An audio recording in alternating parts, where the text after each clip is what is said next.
Namaste everyone. Welcome in the world of Ayurveda mode. This is our second podcast, and we are honored to welcome Dr. Vaidya Ramakrishna sir. He is a founder of Rasa Indra Rasashala, a renowned Rasavaidya Ayurveda pharmaceutical expert and founder and CEO of Rasendra Rasashala, Hyderabad, with decades of experience in Rasashastra, Rasaushadhi, manufacturing, research, and pharmaceuticals.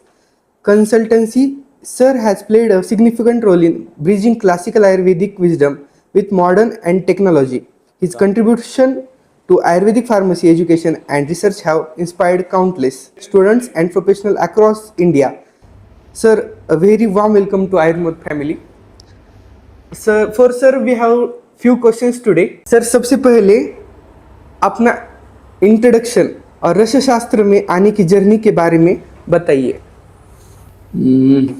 तो मेरा BMS 1995 से 2000 Hyderabad BRK Ayurveda college में हुआ and मेरा post graduation 2002 से 2005 Nagpur university से हुआ।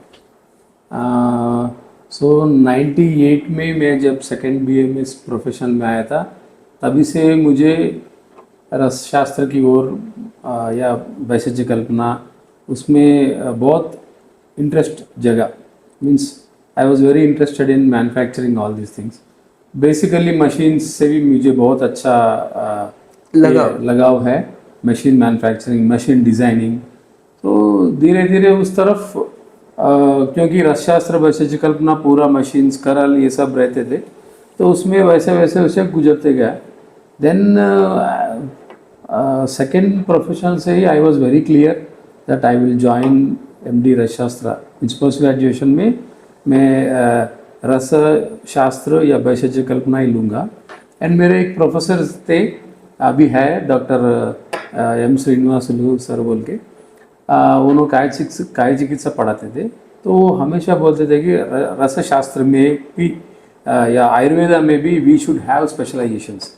Even अपना NCSM के प्रेसिडेंट BSS प्रसाद उन्होंने भी चाहते हैं कि NCSM ये सिलेबस ये सब चीज़ें आजकल जितने भी बहुत सारा चीज़ें चेंजेस हुए वो उसी ओर लेके जाता है कि Ayurveda should also have specialities. So why should not we have a speciality? So that is the reason मैं क्या किया, पहले से मेरा दिमाग में ये था कि मुझे दवाई बनाना है and I pursued my career into pharmacy only. So second year MD से ही I joined a pharmacy as a part time production chemist. And मैं जैसे MD पूरा हो गया, I got experience as in pharmaceutical side.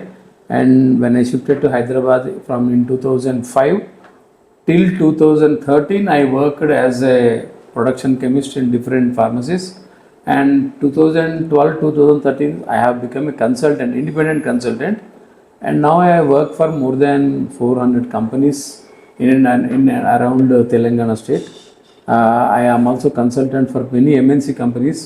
I work for Helion, it's called GSK, Sarvottam Care Limited. I am a technical director in that.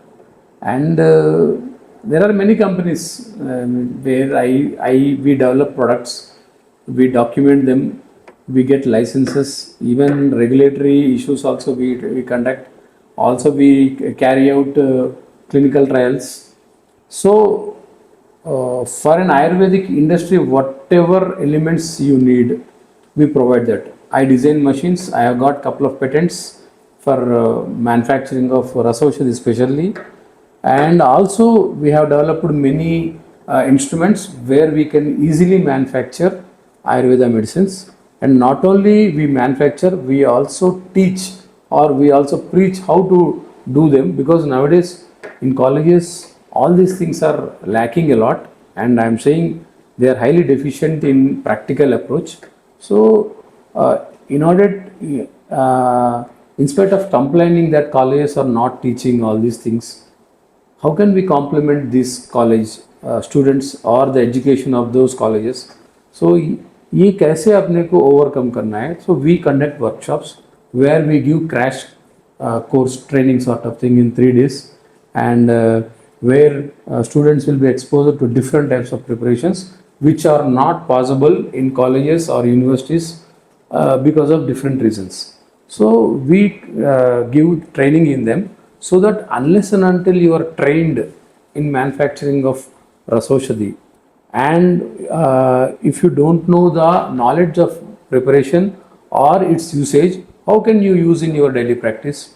And when a science is not practiced properly, it tends to what you call extinct. Extinction. सो जैसे dinosaur extinct हो गए, या तो कुछ कुछ चीज़ें extinct ही हो गई क्योंकि वो कोई यूज़ ही नहीं करता आजकल। कोई टेलीफोन यूज़ नहीं करते क्योंकि आजकल मोबाइल यूज़ कर रहे हैं। तो कोई भी साइंस या टेक्नोलॉजी को if you don't use it will extinct. So rasaushadhi, though it is an essential part and it is very useful part of an Ayurveda, that is the reason it is a part of curriculum in your second profession. Yes. Still, we don't prepare our own medicine, and you know all Ayurvedic doctors are exempted from Drug and Cosmetic Act. They can prepare their own medicine and dispense without any licenses. Oh. So this is a very big boon for Ayurveda. So though we have very good what you call weapons with us, we are not using it. So we have to use it. अपना दवा ही अपना बनाना चाहिए, तभी हम practice में successful रहेंगे. So that is the reason and that is the motto behind these Rasa workshops what we conduct. I am conducting since December 22. Now it is almost 21st workshop. 21 workshop we have completed.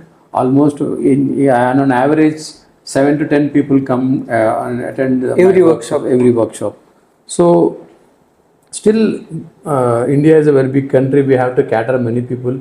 So we have to distribute this knowledge, and we are distributing without hiding anything. Yes. There is no secret. Shastra is most secret what you call science, but this secret science only has vanished nowadays because of its secrecy. So we have to keep it open so that many people use it.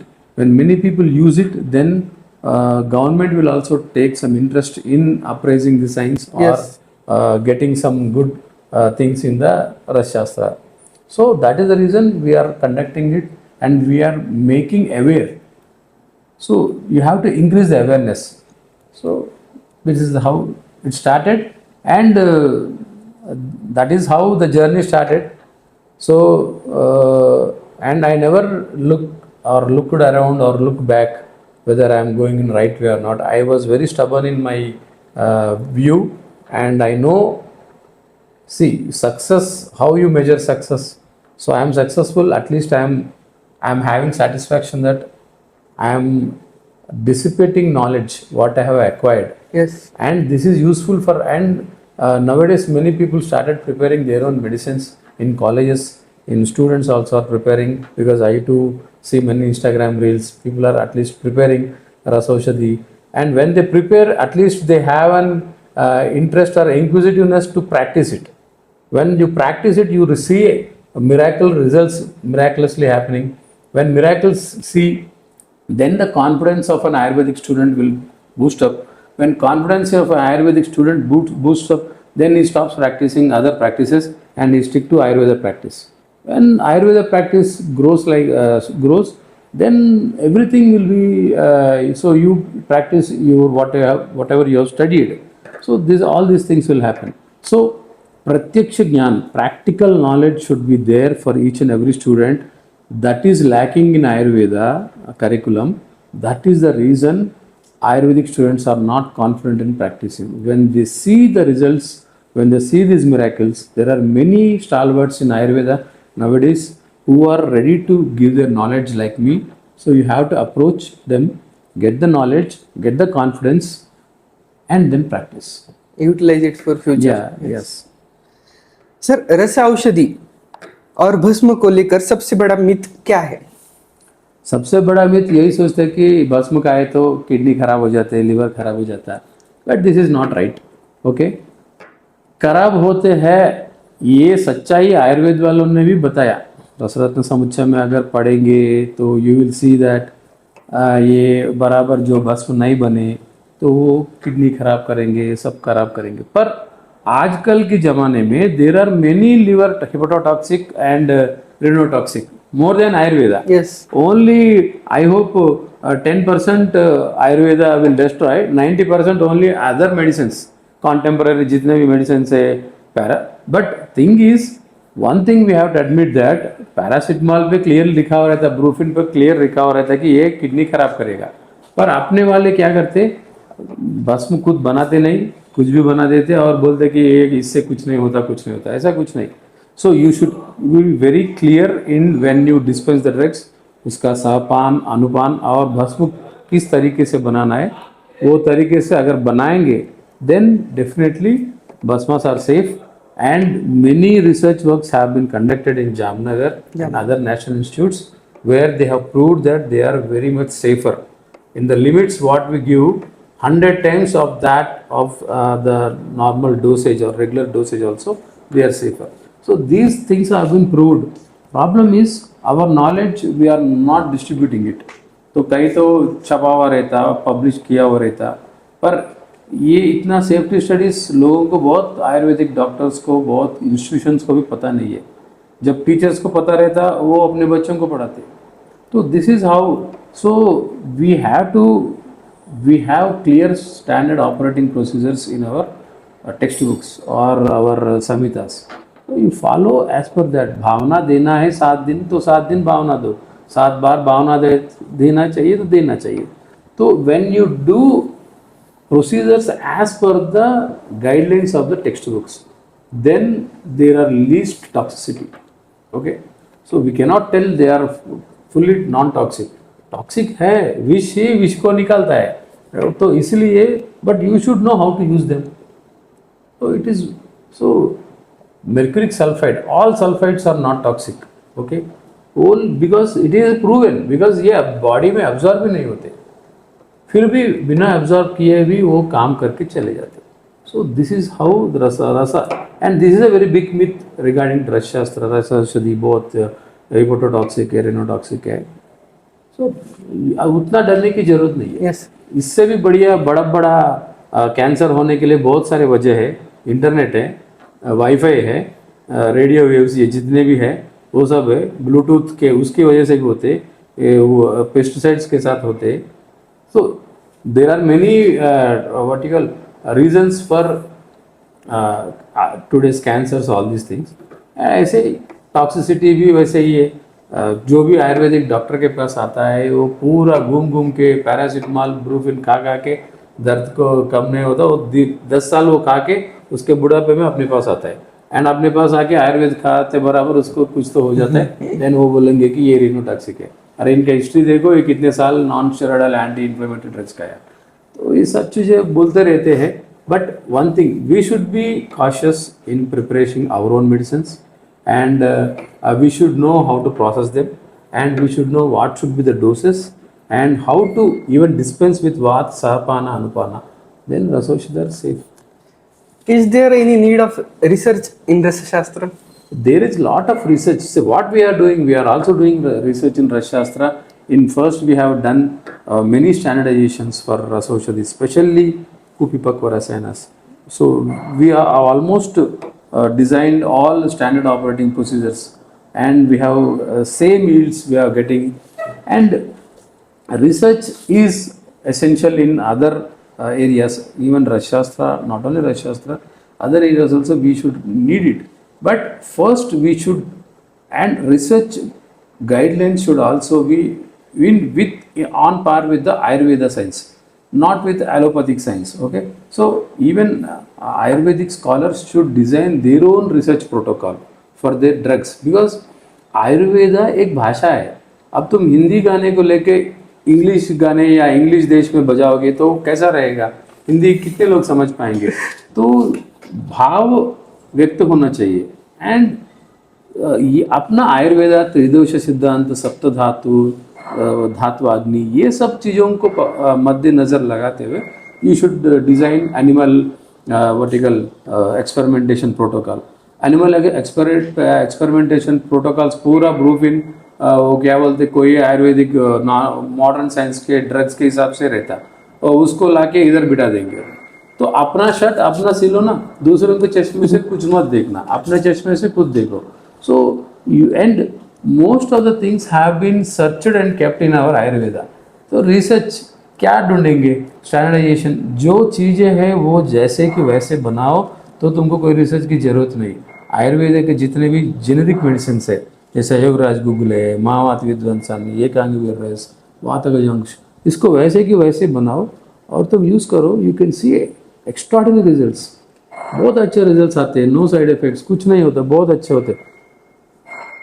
10-30 साल practice करने वाले doctors के पास भी तुम जाके पूछो, sir आपको कभी भी हेपेटोटॉक्सिक, रिनोटॉक्सिक पेशेंट्स कभी कंप्लेंट आए क्या?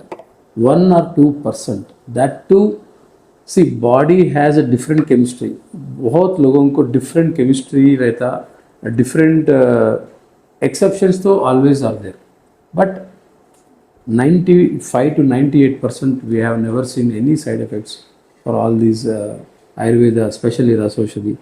And preparations should be, it should be scrupulously followed as per the textbook. तो बनाएंगे तो generally there are no side effects. And research की ज़रूरत है. वह तो आजकल बहुत सारे institutions they are also working on cell line studies, ये सब चीज़ें कर रहे हैं, इन विट्रो इन वाइवो हो रहा है. But still we have to see all the protocol should be designed for Ayurvedic medicine, not allopathic medicine का प्रोटोकॉल आयुर्वेद के थोपना नहीं चाहिए. थोपने से कुछ नहीं होगा. कुछ नहीं होगा.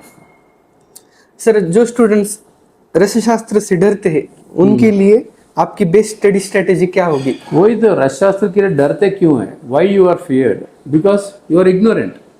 तुमको पता नहीं है ये इतना. अगर रिजल्ट्स देखे, अगर रसशास्त्र की रसौषधि दवाइयाँ, why we give bhavana of many द्रव्यस. महावात विध्वंस ने 7-8 द्रव्यों की भावनाएं क्यों देते? क्योंकि ये जितने भी विषाक्तता है, सो कॉल्ड टॉक्सिसिटी है, वो सभी चीज़ें ये जो भावना द्रव्य है उससे घोटेंगे. घुटते घुटते वो एक तो चिलेट हो जाते पूरा.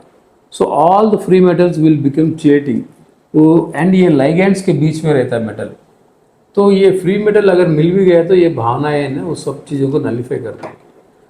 तो ये फिर अंदर जाएगा तो वो कोई उद्यम नहीं मचाएगा, अपने आप एक्सक्रीट हो जाता बाहर. This is how the bhavana द्रव्यस help, because the enzymatic complex, बाद में pH, all these things have a main role in absorption of gut. तो ये जो कॉम्प्लेक्सेस बनते हैं ऐसे ऐसे, जो सबस्ट्रेट एंजाइम, वो सब चीज़ें, ये अभी नए नए क्या क्या तो टर्मिनोलॉजी भी आता है, तो ये सब चीज़ें, ये प्रोटीन बाइंडिंग साइट्स वगैरह ये रहते हैं, ये सब चीज़ें, ये भावनाएं यही करते कि, पर आपने लोग भावनाएं देते नहीं. अब उन कुछ तो पानी ऐसा डाल देते, ऐसे ऐसे थोड़ी देर सुखा देते, then they will not give. Otherwise the results which have been depicted in the books should be seen when you see the patient. तो सिर्फ दवाइयों अकेला दवा नहीं काम करता ना. Your diagnosis should also be correct. तुम्हारा डायग्नोसिस सही होना चाहिए, तुम सही दवा पकड़ में आना चाहिए, पेशेंट भी तुम बराबर तुम्हारा दवा खाना चाहिए.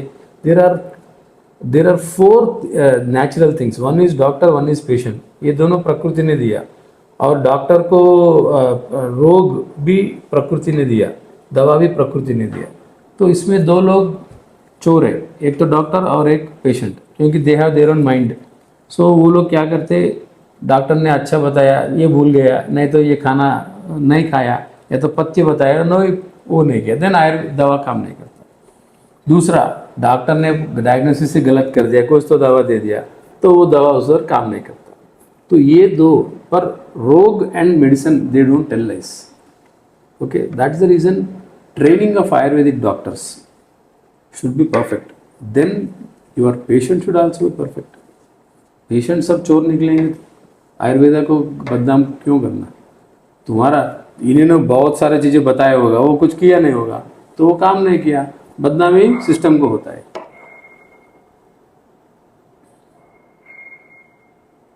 क्या ट्रेडिशनल रसशास्त्र और मॉडर्न टेक्नोलॉजी एक साथ काम कर सकते हैं? See, Rasashastra is basically inorganic chemistry,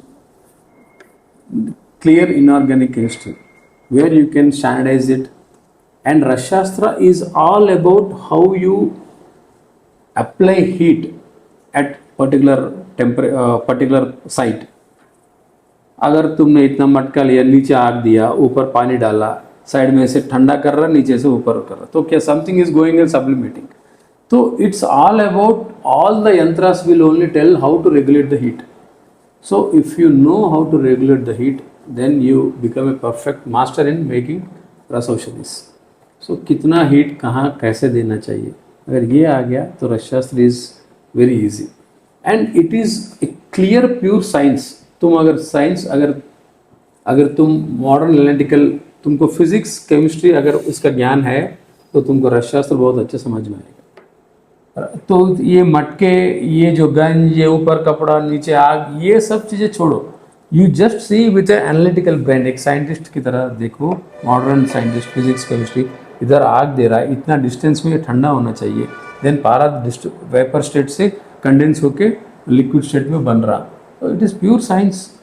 तो you can also apply modern technology and you see that you don't lose the tradition.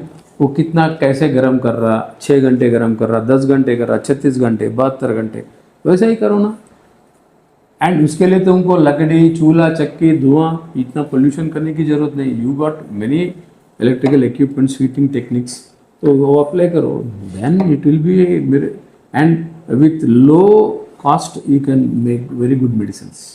So cost भी बहुत इंपॉर्टेंट है ना आजकल. तो महंगे महंगे चीज़ें, सोना भस्म बना रहे हो तो सोना भस्म कम से कम सिर्फ सोने के रेट पे देना है, बहुत कम कन्वर्शन कॉस्ट लेके. भस्म बनाने का जो प्रोसेसिंग चार्जेस है, जितना कम कर सकते हो उतना कम करो. Many of Vaidyas, because of cost of gold, they are is not using Correct. medicines of gold. See, people are ready to invest gold for their ornaments, Yes.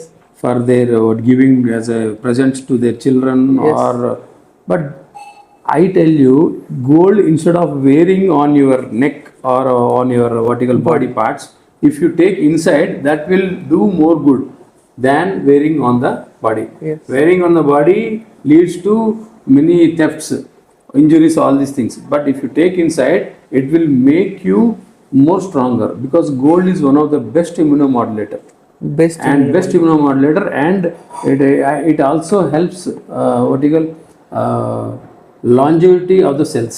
Oh. ये जो है ना एजिंग, एंटी एजिंग प्रॉपर्टी, ये सब चीज़ें ना ये सोना में है. इसके लिए स्वर्ण इज वन ऑफ द, स्वर्ण एंड स्वर्ण, रजत एंड ताम्र, these 3 elements are very important in all these enzymatic processes also and immunomodulation. So I hope instead of wearing gold, if you eat gold, it will give you miracles. सोना बाहर पहनने से अच्छा अंदर लेना चाहिए. अंदर लिए तो अच्छा है, ये तुमको अच्छा सेहत ज़्यादा देगा. BMS के बाद रसशास्त्र में करियर अपॉर्चुनिटीज क्या क्या है? BMS होने के बाद रसशास्त्र आप परसू करोगे तो you can come to industry, you can come to, you can become research scholars और research officers in CCRS. You have Central Council for Research in Ayurveda, CARI, Jhansi, CCRS, Delhi. There are many other CCRS institutions which they are only doing on pharmaceutical research as well as research for on humans. But even humans पे करने वाले बहुत सारे institutions भी है. These are many opportunities. And even after Rashastra nowadays, because the syllabus tells that you can be more of a pharmaceutical person than a physician. Okay, so you can choose whatever way you can go, and you can also have good career in many pharmaceutical industries. Every pharmacy should have an Ayurvedic doctor to run the show, so that is also very good. But no pharmacy will give you on the first instance without any experience. So you should gain some experience, then enter the pharmaceutical field. क्या Ayurvedic pharmaceuticals industry young वैद्यस के लिए एक promising career option है? Definitely promising career option है, पर तुम अच्छे दवाइयाँ बनाना चाहिए. और जैसे पास आउट होते ही, अगर मैं पास आउट होते बराबर अगर मैंने फार्मेसी लगाया होगा तब तो पैसे नहीं है, नहीं तो अब तक तो मुझे कम से कम 20 इयर्स का मेरा फार्मेसी का ये होता था, मीन्स टाइम. पर I have started in 2010, means actually this building was we have made in 2020 21. So it is 6 साल. अगर ये मैं 2010 में 20 में किया होता तो कम से कम 2010 में किया होता तो 15 साल, आराम 15-16 साल होगा अब तक. And I would have settled और earned a lot and I would have even served more people. But वो टाइम में, because for an ayurvedic graduate to settle in life it will take minimum 10 to 15 years to get a what you call a comfortable life. Otherwise कैसे करते तुम? पहले तुम खुद settle होगे तो बाद में तुम रिसर्च के बारे में सोचोगे ना. Yes. तो I have all these things. I have developed many instruments. Whatever you can see in the pharmacy, all are made or developed by me only. By taking the concepts from market and amalgaming with the Ayurvedic concepts, we have designed these machines. तो सस्ते भी बनना, टिकाऊ बनना, ये बहुत सारी चीज़ें ऐसे बना के. तो so and second thing, whatever science or technology available, you should be able to adapt to the Ayurveda. Adaptation. So adaption. तो अपने को वो जमाने में मटके है, अभी भी तुम मटके में मैं एक च्यवनप्राश बनाऊंगा बोले तो चलेगा ना. अब आजकल स्टेनलेस स्टील के वजह से मिल रहे तुमको, डिफरेंट शेप्स में सब वैसे ही मिलते. So we have to adapt the new technology to the current. Science वैसे ही रहेगा. करंट एरा में पंचकर्म में सब अडाप्ट हो रहे, ऐसे रसशास्त्र में भी होना चाहिए, ऐसे सभी जगह, ताकि साइंस ये सब चीज़ें वैसे ही रहना चाहिए. अभी तेल बना रहे, तेल पाक के लिए तुमको कोई ऐसा लोहे का चीज़, वो गरम क्या बोलते वो, कभी कभी खर पाक बन जाता है मृदु. And by using temperature controlling equipments you can also ensure the पाक ऑफ तैला, मृदु, मध्य, तीक्ष्ण. पर्पटी के पाक भी तुम बता सकते, अपना मृदु, मध्यम, तीक्ष्ण अग्नि, ये सब भी तुम वो कर सकते, क्या बोलते, इंश्योर कर सकते ना. सो अगर तुमने 110 डिग्रीज पे लगा के छोड़ दिया तेल को, तो वो मृदु पाक में या मध्यम पाक में होगा. तुमने 150 डिग्री में लगा दिया, तुमने चूल्हे पे लगा दिया, तुमको पता ही नहीं कि कितना टेम्परेचर पे कर रहा है. तो all this things, because we have no time to even sit and observe. पहले ज़माने में बैठ के करते थे, आजकल लेबर प्रॉब्लम में ये सब चीज़ें है. So using instruments with all advanced sensor technology सब आगे यूज़ करो. आयुर्वेदा को मॉडर्न तरीके से समझने की जरूरत है. आयुर्वेदा को मॉडर्न तरीके की जरूरत नहीं है. पहले आयुर्वेदा को आयुर्वेदिक के तरीके से तुम समझो, बाद में इसको मॉडर्न तरीके से समझाने की कोशिश करो. प्रॉब्लम क्या करते हैं, हम आयुर्वेदा को मॉडर्न तरीके से समझने की कोशिश करते, तभी उधर घास खाते हैं. पहला आयुर्वेदा को आयुर्वेदा की तरह से ही तुम समझो, then you will get a new ideas, because we are trained, because we are in a era where total modern science is engulfed us. पूरा चारों ओर मॉडर्न साइंस ही है पूरा. तो ये स्वाभाविक है कि अपना सोच भी अपना बचपन से वैसा ही बन गया. बट मुझे लगता है कि आयुर्वेदा को आयुर्वेदा जैसा ही, वातपित्त कफ को वातपित्त जैसे ही देखो, तो then it will. Sir, MD और पीएचडी इन रसशास्त्र का फ्यूचर स्कोप आप कैसे देखते हैं? कोई भी बीएमएस होने के बाद एमडी करना बहुत ज़रूरी है, क्योंकि एमडी को सिर्फ डिग्री के रूप में नहीं देखना चाहिए. एक पोस्ट ग्रेजुएशन मिल गया. जब मैं पीएमएस पढ़ता था तो बीएमएस को मिटाने के लिए, कवर करने के लिए एमडी करते थे. तो एमडी बोले तो पेशेंट को ये नहीं समझता ना, ये एमडी रसशास्त्र, ये एमडी आयुर्वेदा है कि ये एलोपैथी एमडी है. तो एक बार आ जाते थे गलती से भी, तो उस दृष्टिकोण वैसा रहता था. पर अब ऐसा नहीं है. एमडी करने से क्या होता है, तुम्हारा सोचने का जो स्कोप है ना वो बढ़ जाता है. रिसर्च मेथोडोलॉजी एक सब्जेक्ट रहता, तो तुमको रिसर्च कैसा करना चाहिए ये सिखाते हैं एमडी में, फर्स्ट थिंग. सेकंड, एमडी के 3 साल में तुम बहुत सारे बाहर इंस्टीट्यूशंस को जाना पड़ता, सेमिनार्स प्रेजेंटेशन को जाना पड़ता. तो तुम्हारा कम्युनिकेशन स्किल्स बढ़ते, लोगों से तुम कैसे बर्ताव करते वो बढ़ जाते, लोगों से घुल मिल के काम कैसे करते, इन एसोसिएशन कोई रिसर्च करना है तो उसके साथ कैसे काम करते, ये सब एक्चुअली एमडी कोई भी एमडी में सीखना चाहिए. सिर्फ डिग्री हासिल करने के लिए नहीं है. This gives you life life time और लाइफ के स्किल्स को बढ़ाता है एमडी।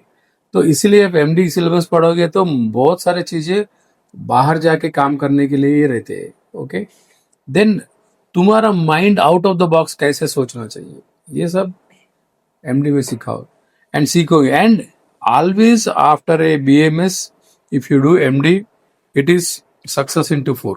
मेरा एक सीनियर बताता है कि कभी भी एमडी किए तो अगर बीएमएस इज सक्सेस इनटू 1 तो एमडी इज सक्सेस इनटू 4। 4.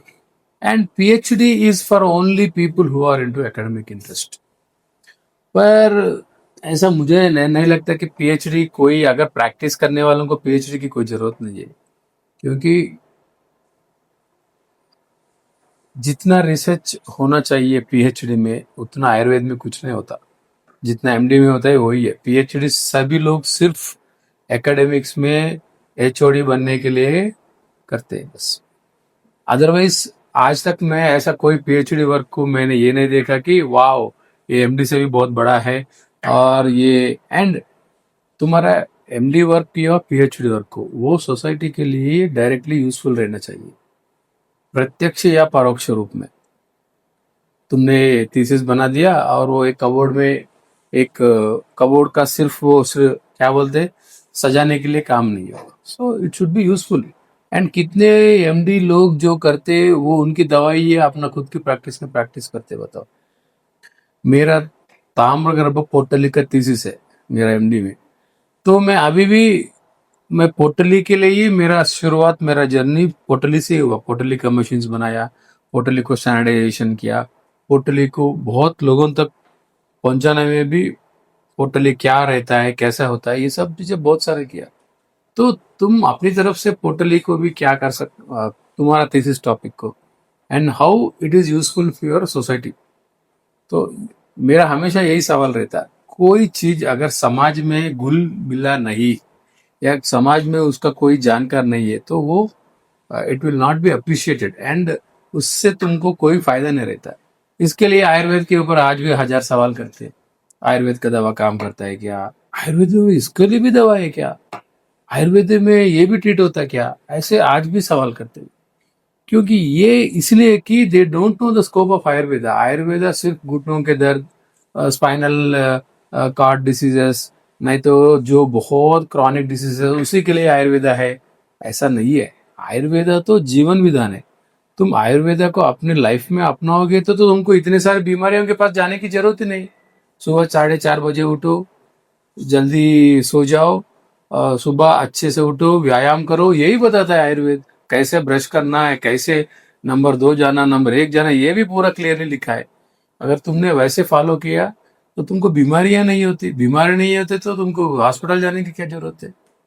खुद तो बीमार रहते एंड खुद तो आयुर्वेद अपनी जिंदगी में अप्लाई नहीं करते, और हम पूरा देश को आयुर्वेद के ऊपर लेक्चर देते और आयुर्वेदा का दवाइयों को प्रिस्क्रिप्शन देते। खुद अगर हाइपरटेंशन है तो एलोपैथी गोली खाते, शुगर है तो एलोपैथी गोली खाते। ऐसे बहुत सारे डॉक्टर्स भी आयुर्वेदा में। अपने पति को कभी उन्होंने साइंस ही नहीं समझा एंड वो अपने जिंदगी में अप्लाई नहीं करते एंड दूसरों को बांटने के लिए जाते, ये गलत है।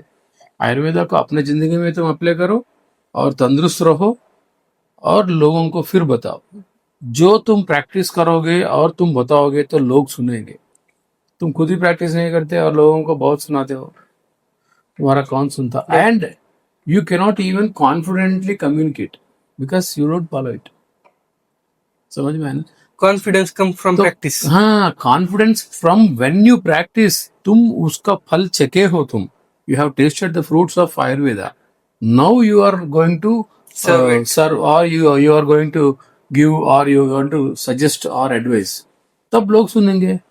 खुद तो इतने मोटे रहते और तुम पतले होने की दवा देते तो कौन सुनेगा? तो नहीं. अगर आप आयुर्वेदा एजुकेशन में सिर्फ एक चेंज ला सकते तो वो क्या होता और क्यों? आयुर्वेद एजुकेशन में अभी तो एनसीएसएम वाले ने बहुत चेंजेस लाए। जब हम आयुर्वेद पढ़ते थे syllabus were totally different. But Ayurveda I don't know, UG के सिलेबस में तो मुझे पता नहीं, पर पीजी के सिलेबस स्पेशली रसशास्त्र में तो, because I am also a part of syllabus making specially for Rasashastra. तो बहुत सारे प्रैक्टिकल ओरिएंटेड चीजें जो एक्चुअल इंडस्ट्री को अभी रिक्वायरमेंट है वही हमने उसमें फिट करने की कोशिश की है, ताकि जो बंदा एमडी पास आउट होके जाएगा उनको इंडस्ट्री में डायरेक्टली ही can be inducted as a chemist और ए सम ऑपरेशनल हेड। तुमको ये सब कुछ पता ही नहीं है। फॉर एग्जाम्पल एमडी में तुमको लैब टेस्टिंग के लिए तुमको भेजा जाता है, तो लैब में जाने के बाद अपने लोगों को खुद पता नहीं कि अपने को क्या पूछना चाहिए। फॉर एग्जाम्पल कोई कंपाउंड लेके गया तो इसमें ये टेस्टिंग कराना है, तो क्या टेस्ट करना है अपने को बताने को भी नहीं आता। तो ये सब चीजें ना अभी at least when you come to specialization you should know allied sciences में भी क्या चल रहा है और अपन कहाँ खड़ा है, ये सब जानना चाहिए। तो क्या होता है, ये this become a career and ये सब चीजें कर सकते हो तुम। और ऐसा नहीं है कि, तो इसके लिए रूट लेवल से चेंजेस लाना जरूरी है। वही अभी एनसीएसएम वाला ने बहुत सारा किए हैं। There are many ifs and buts, वो सब तो रहते हैं, because changing is very difficult. कहीं ना कहीं तो शुरुआत तो होना चाहिए, बाद में सुधार होंगे। क्योंकि क्योंकि प्रैक्टिकल सभी चीजें, most of things are practical. पर जो पढ़ाने वाले रहते, जो प्रोफेसर्स लेक्चरर्स, इनको ये सब्जेक्ट आना चाहिए ना, तभी ना वो बच्चों को पढ़ाएंगे। इनको खुद को पता नहीं है तो वो कैसे पढ़ाएंगे दूसरों को। तो इसके लिए थोड़ा रेजिस्टेंस होता है। एंड दूसरा, मैनेजमेंट, जो भी कॉलेज मैनेजमेंट वाले रहते, ये सब चीजें as per syllabus you should provide all this things. वो सिर्फ गुड़िया खिलौने रहते लैबोरेटरी में, कोई काम करने रहते। पर ऐसे चीजों पे ये कैसे कॉन्फिडेंस बिल्ड करेंगे। पर nature doesn't give any excuses, ये सब उसको पता नहीं रहता है। जैसे इंडस्ट्री में तुम आ रहे, या तो तुम क्लिनिक बिठाओगे तो तुमको कौन सा डिसीज वाला आएगा, तुमको कौन सा फार्मेसी में जाके जॉब करना पड़ेगा, तुमको पता नहीं है ना। तो you should be ready for all this things and otherwise you choose your own line and you stick to that. पर जस्ट पास आउट बीएमएस वालों को, जस्ट पास आउट एमडी वालों को, उनके पास क्या रहता चूज करने के लिए, बहुत डिफिकल्ट रहता। तो इसके लिए पहले से प्लानिंग करके रखना पड़ेगा। तो वैसे इसीलिए ये सब सिलेबसेस, बहुत सारी चीजें बदले हैं एंड दे आर मेड। कभी कभी लगता है कि अपना सिलेबस इतना मॉडर्न भी बना दिया कि उसमें से बहुत सारे टॉपिक्स को हटा दिया, तो वो भी गलत है। We have to see again, जब भी रिव्यू आएगा तो इससे प्रोस एंड कॉन्स क्या है, क्योंकि बहुत सारे मूलभूत सिद्धांत, जो जो बेसिक थिंग्स है, वो सब अपन भूल गए। For example, now we are learning Ayurveda in English. Yes, English तो पूरा कम्युनिकेट कर ही नहीं सकता आयुर्वेदा को, because Ayurveda is in Sanskrit and Sanskrit के सबसे नजदीक कोई भी इंडियन लैंग्वेज ही रहता है। तो उसको, वो सार को जैसे ही उसको ट्रांसलेट करने का, तो इंग्लिश अभी धातु मारण, I cannot call killing metals. धातुओं का मारण को किलिंग द मेटल्स बोलना बहुत ही अजब ही रहता है। वो किलिंग बोले तो it's in a different, English का मीनिंग डिफरेंट है। इधर मारण बोले तो खाली मारण नहीं है ना, उसमें बहुत सारे गुणों को उत्पत्ति भी करना चाहिए, नए गुणों का। तो ऐसे बहुत सारे टर्मिनोलॉजी है। अभी जारण हो गया, मूर्छन हो गया, ये कैसे इंग्लिश में ट्रांसलेट करेंगे। So even language it's also should be near to the our Indian languages, mother language. Mother languages. आखिर में हर बीएमएस स्टूडेंट के लिए आपका एक लाइफ चेंजिंग मैसेज क्या होगा? मेरा एक ही लाइफ चेंजिंग मैसेज है, अभ्यासात प्राप्यते दृष्टि कर्म सिद्धि प्रदायिनी। अभ्यास करो, चाहे वो दवाइयों का हो, चाहे अग्निकर्म हो, चाहे वो विद्य कर्म हो, चाहे वो पंचकर्म हो, कौन सा भी कर्म हो, karma should be repeated for an number of times so that you become an expert. उसमें सिद्धि प्राप्त करना है तो आपको बार बार करना चाहिए, बार बार रिपीट करना चाहिए, ताकि you become an expert in that, चाहे कोई भी कर्म हो। बस यही संदेश है। And sir, favourite shloka of your UG time? Favourite श्लोक का अभी तो मुझे बहुत सारे श्लोक भूल भी गए होंगे। अभी तो यही याद है, अभी सुश्रुत का श्लोक है, अभ्यासात प्राप्यते दृष्टि कर्म सिद्धि प्रदायिनी, अभी यही याद है। नहीं तो बहुत सारे श्लोक तभी वो टाइम में याद रखते थे रट्टा, अभी तो सब भूल गए बहुत। And sir one book. ये मेजर बुक्स है, एक तो आयुर्वेद रसशास्त्र के लिए तो एक रसेंद्र सार संग्रह, बाद में रसतंत्र सार सिद्ध प्रयोग संग्रह। तो ये 2-3 हैंड बुक्स हैं जो उसमें बहुत डिसीजेस, कौन सा दवा कौन सा डिसीज कंडीशन में देना है ये पूरा लिखा हुआ है। And Rasaratna Samuchchaya is the basics of Rasashastra. तो बेसिक्स बहुत सारा पहले समझना चाहिए, then only you can understand Rasashastra. Thank you, sir, for your valuable time and modern thoughts about traditional medicine of Rasha Shastra. Thank you, sir. Thank you very much.